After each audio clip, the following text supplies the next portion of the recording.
మొన్న పుష్కరాలకు పోయినప్పుడు దేవుని గుళ్ళకు నన్ను రాణిస్తలేరు, నాది తక్కువ కులమనే అక్కడి ఎక్కువ కులాలోళ్ళు చిన్న చూపు చూసిర్రు, పైసల కంటే కులమే గొప్పదని ఎంపీ వంశీకృష్ణ సార్ అన్నాడు కదా. ఆ ముచ్చట ముంగటేస్తే ఐటీ మంత్రి దుద్దిల్ల శ్రీధర్ బాబు సారు ఇట్లా మీడియా మిత్రులతో అనుకొచ్చుండు. అయ్యా దుద్దిల్ల శ్రీధర్ బాబు సారు, ఇంకా కూడా కులాలు ఉన్నాయా? మొన్ననేమో వంశీకృష్ణ సార్ అట్లానే కాంగ్రెస్ పార్టీ ఇంక్లూజివ్ పార్టీ. ఇక్కడ ఉన్న మా సత్యం, ఇక్కడ ఉన్న మా డాక్టర్ సత్యనారాయణ, ఈరోజు ఇక్కడ ఉన్న మా లక్ష్మణ్, వీరందరూ ఈ జాతికి సంబంధించిన ప్రముఖమైన నాయకులు, దళిత జాతిల ప్రముఖులైన నాయకులు అని మీరంటుంటే ఆ ప్రముఖమైన స్థానంకు గుళ్ళు గోపురాలు తిరగకుండా దేవుళ్ళ దర్శనాలు చేసుకోకుండా ఉన్నది. గుళ్ళకాడికి ఓంగనే కులం అడ్డం వస్తుందని వంశీకృష్ణ సార్ అన్నాడు కదా సారు.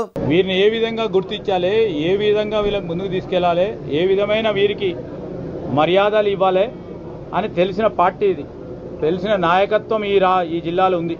అంతగానం తెలిసిన కాంగ్రెస్ పార్టీ మరి మొన్న వంశీకృష్ణ సార్ తక్కువ కులమని గుళ్ళకు రానియలేదు, ప్రోటోకాల్ పాటించలేదు అని అన్నాడు.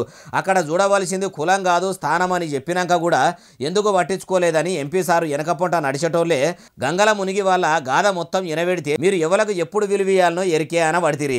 జరిగిన అవమానం జరిగినాక వెనకసిక్కి ఇట్లా చెప్తే ఏమొస్తుంది?